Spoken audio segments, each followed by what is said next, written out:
मैं हूं फहद हुसैन और ये है सेंटर स्टेज। पहले नजर डालते हैं उन इश्यूज पे जिन पे आज हम बहस करेंगे। पहले पाकिस्तान मुकदमात खोले, फिर हम कुछ करें। स्विस वजारत इंसाफ का सदर आसिफ अली जरदारी के खिलाफ कार्रवाई से इनकार।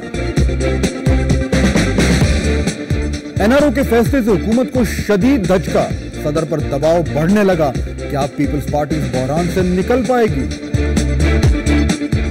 मौजूदा सूरत हाल में मुस्लिम लीग नून का किरदार अहम हो गया। क्या नवाज शरीफ एक बार फिर सदर को सहारा देंगे?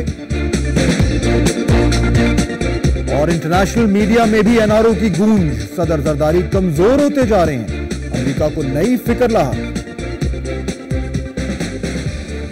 इन सब इशू से बात होगी, लेकिन पहले आज का व्यू पॉइंट।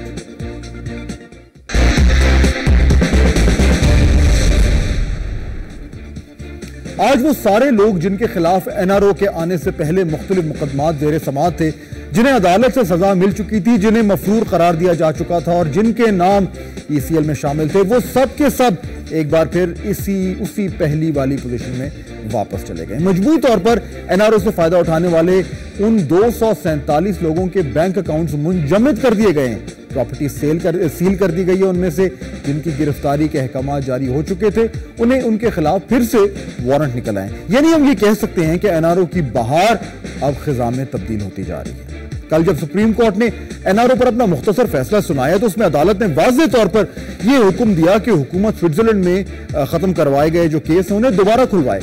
आज स्विस हुकूमत ने साफ तौर पर यह कह दिया कि जब तक पाकिस्तान में मुकदमे नहीं खुलेंगे, स्विट्जरलैंड में भी नहीं खुल सकते। यानी पहले हम फिर कोई और।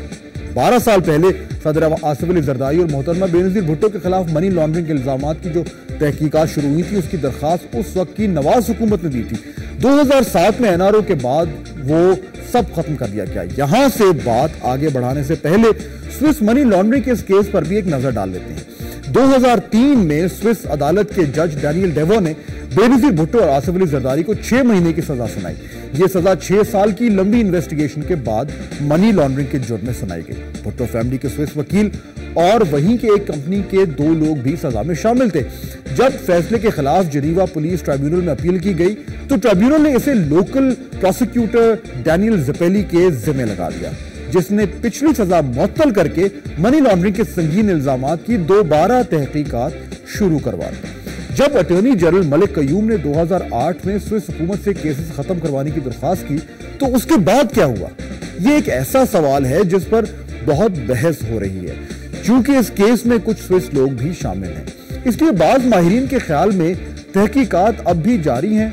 बाज का ये ख्याल है कि हुकूमत पाकिस्तान की अदम दिलचस्पी के बाद सब कुछ खुद ब खुद खत्म हो गया और बाज के ख्याल में ये मामला वहीं की आला अदालतों में चला गया। बहरहाल, इनमें से कोई भी बात हो, आज की सबसे बड़ी हकीकत यह है कि सदर जरदारी को पाकिस्तान में आर्टिकल 248 के तहत तहफ़्फ़ुज़ हासिल है और अब स्विस हुकूमत ने भी उनके खिलाफ कोई कार्रवाई नहीं करनी। ये इस वक्त की सूरत हाल है और यही है हमारा व्यू पॉइंट।